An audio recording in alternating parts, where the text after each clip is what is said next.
भाई लॉ को कैसे पढ़ूं? ना रीड हो रहा है, ना रिवाइज हो रहा है, ना रिटर्न हो रहा है। अकाउंट हो जाता है, इको हो जाता है, एफएम हो जाता है, कॉस्ट हो जाता है, सब हो जाता है, लेकिन लॉ नहीं होता यार। उसको कैसे याद करूं, कैसे समझूं? पढ़ा ही नहीं जाता, मेरे को समझ में नहीं आता।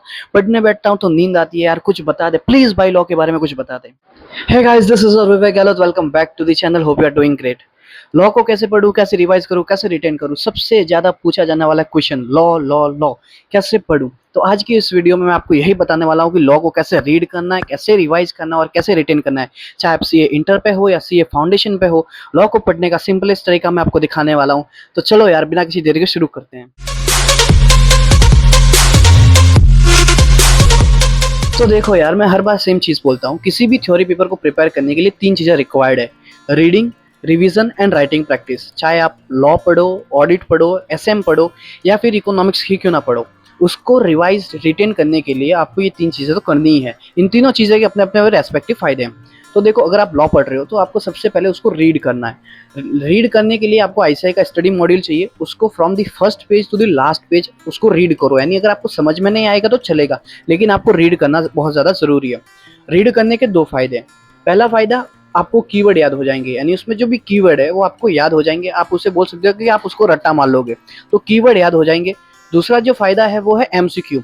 यानी अगर पेपर में कहीं से भी एमसीक्यू उठ के आ जाए तो आपको क्लिक हो जाएगा कि ये एमसीक्यू उस पेज में वहां पे था या ऐसी चीजें वहां पर थी। तो आप अगर उसको रीड करोगे तो दो फायदे ही हैं। पहला फायदा, आपको कीवर्ड याद हो जाएंगे और दूसरा, आपको एमसीक्यू के बारे में पता चल जाएगा कि ये एमसीक्यू कहाँ से उठ के आया है। नेक्स्ट चीज उसको जो करनी है वो आपको करनी है रिवाइज।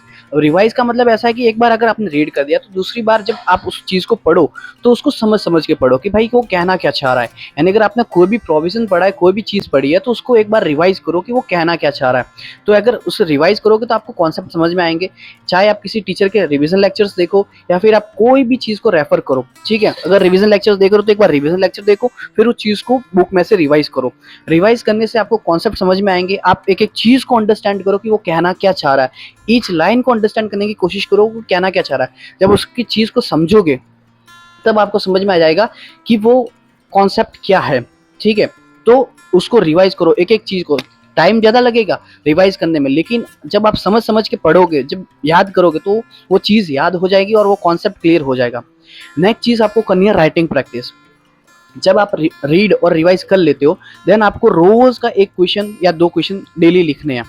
एक लिखो, दो लिखो, लेकिन क्वेश्चन लिखो।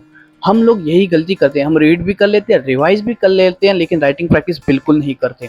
एंड ट्रस्ट मी गाइज, अगर आप राइटिंग प्रैक्टिस करते हो तो आपका लॉ और जो भी थ्योरी पेपर है वो ऑटोमेटिकली कवर हो जाता है। अब कितने क्वेश्चन लिखने हैं? Minimum 70 question, max to max 120 question. इतना अगर आप कर लेते हो तो गाइस ट्रस्ट मी, आपका सारा थ्योरी पेपर, सारा लॉ एकदम क्लियर हो जाएगा। क्योंकि जितना राइटिंग प्रैक्टिस करोगे उतना आपको चीज़ें क्लियर होंगी कि आपको आंसर कैसे प्रेजेंट करना है, कैसे लिखना है और क्या पूछना चाहता है, ठीक है।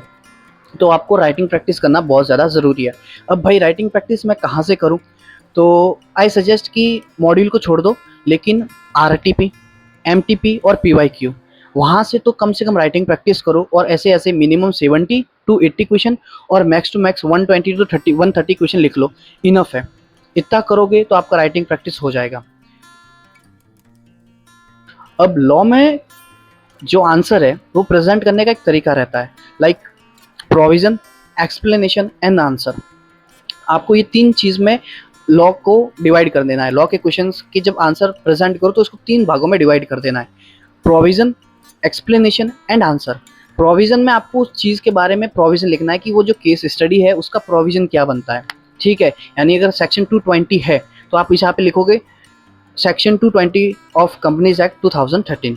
इसका मतलब यहाँ पे फिर पॉइंट दोगे, company means a company which is incorporate under this act और अंडर दिस एक्ट और any other previous company law. तो यहाँ पे उस चीज़ के बारे में आप प्रोविजन लिखोगे कि ये चीज़ है और ये प्रोविजन है। पूरा प्रोविजन आपको प्रोविजन की हेडिंग डाल के उसमें पॉइंट वाइज प्रोविजन लिखने हैं।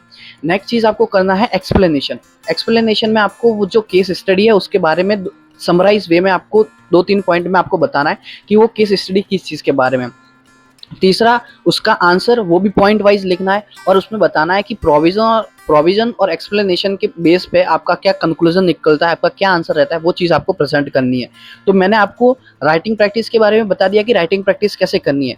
प्रोविजन, एक्सप्लेनेशन एंड आंसर, इस 3 फॉर्मेट में आपको पॉइंट वाइज लिखना है। ऐसा मिक्स जंबल नहीं करना, उसका कचरा नहीं करना, आपको उसको प्रोविजन वाइज लिखना है, पॉइंट वाइज लिखना है कि प्रोविजन, तो प्रोविजन में 1 2 3, फिर एक्सप्लेनेशन 1 2 3, फिर आंसर 1 2 3। तो ऐसे अगर आप करोगे तो आंसर लंबा भी दिखेगा और आपका आंसर एकदम क्लियर दिखेगा। अगर आपकी हैंड राइटिंग गंदी भी है तो भी वो सामने वाला जो चेकर है वो समझ जाएगा कि बंदा क्या लिखना चाहता है।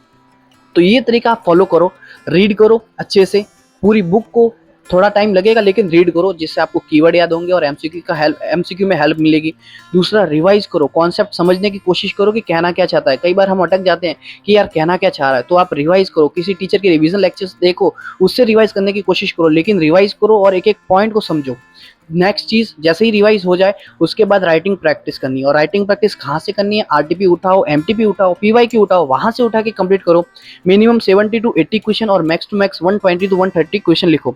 ये तो मेरी ओर से मैंने इतना बता दिया। मिनिमम 70 to 80 क्वेश्चन लिखो और मैक्स टू मैक्स 120 और 130 लिख सकते हो, और लेकिन इससे ज़्यादा भी आप लिख सकते हो। जितना प्रैक्टिस करोगे उतना कम ही है, ठीक है? तो बहुत ज़्यादा प्रैक्टिस करो और डरने का नहीं कि यार क्या होगा। अगर आपको सेक्शन नंबर याद नहीं तो कोई प्रॉब्लम नहीं है, लेकिन लिखो एज पर provision of companies act 2013। Section number गलत कोट करोगे तो प्रॉब्लम होगी, लेकिन सही कोट करोगे तो फायदा ही है, ठीक है? तो अगर आपको सेक्शन नंबर याद है तो ठीक, बाकी नहीं याद तो ऐसा डरने का नहीं कि यार मेरे को सेक्शन नंबर याद नहीं, आपको प्रोविजन क्लियर होने चाहिए, ठीक है?